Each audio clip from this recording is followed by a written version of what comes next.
बच्चों, अब हम पाठ से जुड़ी सारी एक्सरसाइजेस को लिखेंगे।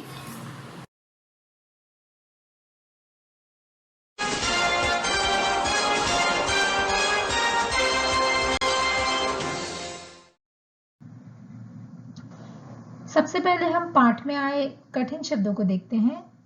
कठिन शब्द है यानी हार्ड वर्ड्स। चेतना, बहुतायत, श्रावण, पौराणिक, पराक्रमी, वामन, मध्याह्न, उल्लास, पारस्परिक, निकटवर्ती, सर्पाकार, परंपरागत, पर्यटक, कलाकृतियां। बच्चों, ये एक्सरसाइज आपको नोटबुक में लिखनी है। शब्दार्थ है यानी वर्ड मीनिंग। फर्स्ट है बहुतायत, मीनिंग है अधिकता। सेकंड चेतना यानी प्राण। थर्ड है पराक्रमी यानी वीर, जिसे हम ब्रेव भी कह सकते हैं। फोर्थ है वामन यानी बौना, छोटा कद। पांचवा है सर्पाकार यानी सांप के आकार का, यानी स्नेक शेप्ड। सिक्स्थ है परंपरागत यानी सदा से चला आ रहा, ट्रेडिशनल। बच्चों, ये एक्सरसाइज भी आपको नोटबुक में ही लिखनी है। पर्यायवाची शब्द यानी सिनोनिम्स। फर्स्ट है त्योहार, पर्व, उत्सव। सेकंड है कमल, नीरज, सरोज। थर्ड है नौका, नाव, तरणी। बच्चों, ये एक्सरसाइज भी आपको नोटबुक में करनी है। विलोम शब्द यानी ऑपोजिट्स, यानी उल्टे अर्थ वाले शब्द। फर्स्ट है स्वच्छ, इसका ऑपोजिट या उल्टा अर्थ है मलिन। सेकंड है आशीर्वाद, इसका उल्टा अर्थ है अभिशाप। थर्ड है पुरस्कृत, इसका ऑपोजिट है या उल्टा अर्थ है दंडित। फोर्थ है पौराणिक, इसका उल्टा अर्थ है आधुनिक। ये एक्सरसाइज भी आपको नोटबुक में करनी है। वाक्य बनाओ यानी फ्रेम सेंटेंसेस। फर्स्ट है त्योहार, इसका वाक्य है मुझे ईद का त्योहार बहुत पसंद है। सेकंड वर्ड है कमल, वाक्य है भारत का राष्ट्रीय फूल कमल है। ये एक्सरसाइज भी आपको नोटबुक में लिखनी है। अब हम लिखेंगे प्रश्न उत्तर यानी क्वेश्चन आंसर्स। पहला प्रश्न है ओणम किस राज्य का विशेष त्योहार है? उत्तर है ओणम केरल राज्य का विशेष त्योहार है। दूसरा प्रश्न है ओणम के साथ किसकी कथा जुड़ी हुई है? उत्तर है ओणम के साथ राजा महाबली की कथा जुड़ी हुई है। प्रश्न 3, सर्प नौका दौड़ प्रतियोगिता कहाँ आयोजित की जाती है? उत्तर है सर्प नौका दौड़ प्रतियोगिता आरमूला नामक स्थान पर आयोजित की जाती है। ये एक्सरसाइज भी आपको नोटबुक में लिखनी है। प्रश्नों के सही उत्तर पर सही का निशान लगाइए, यानी टिक द राइट आंसर। ये एक्सरसाइज टेक्स्ट बुक के पेज नंबर 27 पर है। ये एक्सरसाइज आपको सिर्फ टेक्स्ट बुक में ही करनी है। तो पहला प्रश्न है क, प्राचीन काल में राजा महाबली का शासन कहां पर था? उत्तर है केरल में। ख, विष्णु किस रूप में महाबली से दान लेने आए थे? उत्तर है वामन। ग, विष्णु और महाबली की मूर्तियों को किससे सजाया जाता है? उत्तर है चावल के आटे और सफेद फूलों से। घ, ओणम का कौन सा दिन सबसे महत्वपूर्ण होता है? उत्तर है दूसरा। उचित शब्दों से खाली स्थान भरिए, यानी fill in the blank with right answer. ये एक्सरसाइज टेक्स्ट बुक के पेज नंबर 27 पर है। आपको नोटबुक और टेक्स्ट बुक दोनों में करनी है। पहला वाक्य है, दक्षिण भारत में ओणम केरल राज्य का प्रमुख त्योहार है। फिल इन द ब्लैंक में आपको लिखना है केरल राज्य। दूसरा है, यह श्रावण मास में मनाया जाता है। फिल इन द ब्लैंक में आपको लिखना है श्रावण। तीसरा है, ओणम आनंद और उल्लास का पर्व है। यहाँ पे दो फिल इन द ब्लैंक्स है। पहले में लिखना है आनंद, दूसरे फिल इन द ब्लैंक में लिखना है उल्लास। चौथा सेंटेंस है, तिरुओणम के तीसरे दिन महाबली अपने लोक को लौट जाते हैं। यहाँ पर भी दो फिल इन द ब्लैंक है। पहले में लिखना है तीसरे और दूसरे फिल इन द ब्लैंक में लिखना है महाबली। आंगन में बनाई कलाकृतियां तीसरे दिन हटा ली जाती हैं। यहाँ फिल इन द ब्लैंक में आपको लिखना है तीसरे। पूर्वक लगाकर नए शब्द बनाइए। ये एक्सरसाइज भी आपको नोटबुक और टेक्स्ट बुक दोनों में करनी है। ये एक्सरसाइज टेक्स्ट बुक के पेज नंबर 27 पर है। हर वर्ड में आपको पूर्वक ऐड करना है and make the new word. First word is वीरता। वीरता प्लस पूर्वक तो वर्ड बनेगा वीरता पूर्वक। सेकंड, उत्साह प्लस पूर्वक यानी उत्साह पूर्वक। प्रेम प्लस पूर्वक यानी प्रेम में पूर्वक को ऐड किया जाए तो वर्ड बनेगा प्रेम पूर्वक। Fourth word is Ullas. Ullas plus पूर्वक यानी उल्लास पूर्वक। आवट प्रत्यय लगाकर भाववाचक संज्ञा बनाइए। यानी आपको आवट प्रत्यय लगाना है और वर्ड में को भाववाचक संज्ञा में बदलना है। भाववाचक संज्ञा यानी एब्स्ट्रैक्ट नाउन। ये एक्सरसाइज भी टेक्स्ट बुक के पेज नंबर 27 पर है। आपको नोटबुक टेक्स्ट बुक दोनों में करनी है।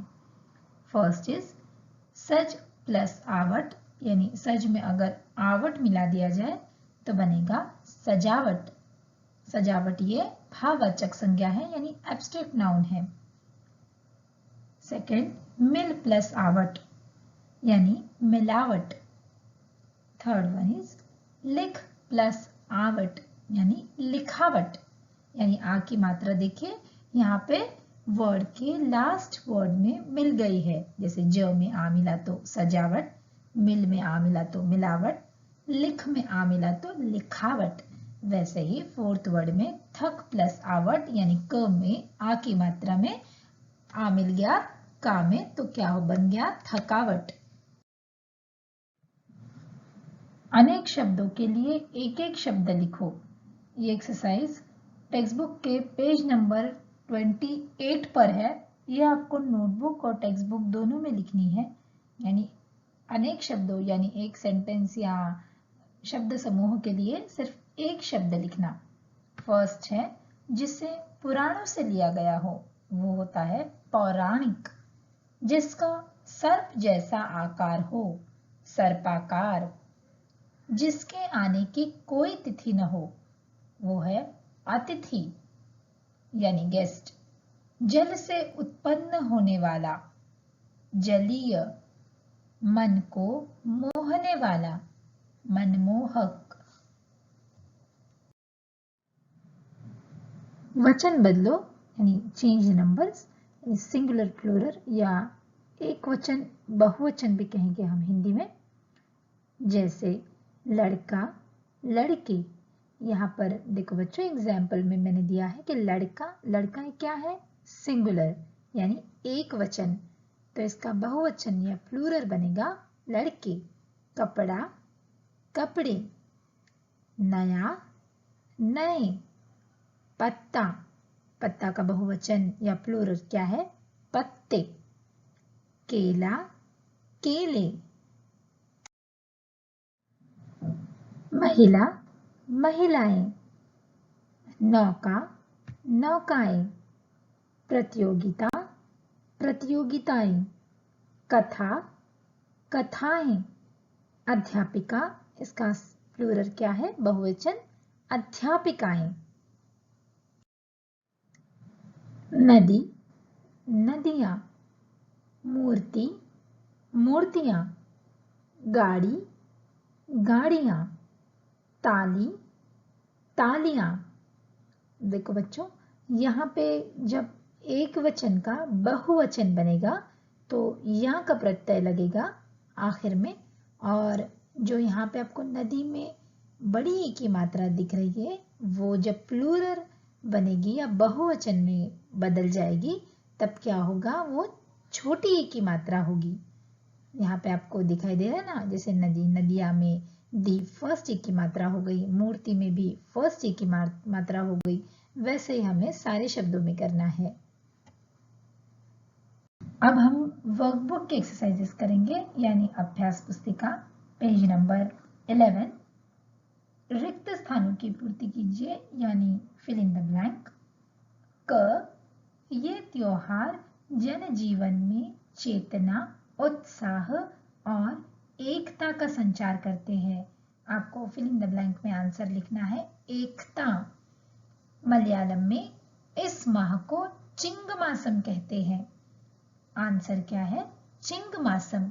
ग, पुक्कलम के निकट दीप रखकर इन मूर्तियों का पूजन किया जाता है। आंसर है फिल इन द ब्लैंक में दीप।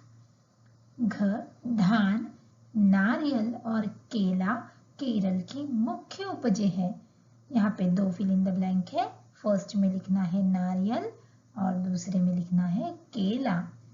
ड, इस दिन सर्प नौका दौड़ का आयोजन किया जाता है। यहाँ फिल इन द ब्लैंक में लिखना है सर्प नौका। प्रश्नों के सही उत्तर पर सही का निशान लगाइए, यानी टिक द राइट आंसर। ये एक्सरसाइज भी सिर्फ वर्कबुक में ही करनी है। क है, ओणम किस माह में मनाया जाता है? उत्तर है श्रावण। यहाँ पे आपको श्रावण पर टिक करनी है। ख, ओणम के साथ कौन से राजा की पौराणिक कथा जुड़ी है? उत्तर है महाबली की। यहाँ पे आपको महाबली के आगे टिक करना है। ग, ओणम के अवसर पर रंग बिरंगे फूलों से बनी गोलाकार आकृतियां को क्या कहते हैं? उत्तर है पुक्कलम। पुक्कलम के आगे टिक लगाइए। घ, नौका दौड़ कौन से स्थान पर आयोजित होती है? उत्तर है आरमूला। आरमूला के आगे आपको टिक करनी है। बच्चों, अब देखिए यहाँ पे दूसरी एक्सरसाइज जो आपको दिख रही है, एक प्रत्यय लगाकर विशेषण बनाइए। तो विशेषण यानी क्या? तो इंग्लिश में जिसे हम कहेंगे एडजेक्टिव। इससे पहले वाली कक्षाओं में भी हमने विशेषण पढ़ा है। जैसे अगर देखिए, पुराण, इस वर्ड में अगर हम एक प्रत्यय को ऐड करेंगे या लगाएंगे तो क्या बनेगा? विशेषण, और यानी एडजेक्टिव क्या बनेगा? तो पौराणिक। इसी तरह से बाकी वर्ड्स भी करने हैं। जैसे प्रकृति में एक लगा तो बनेगा प्राकृतिक। इतिहास में अगर एक लगा तो विशेषण होगा ऐतिहासिक।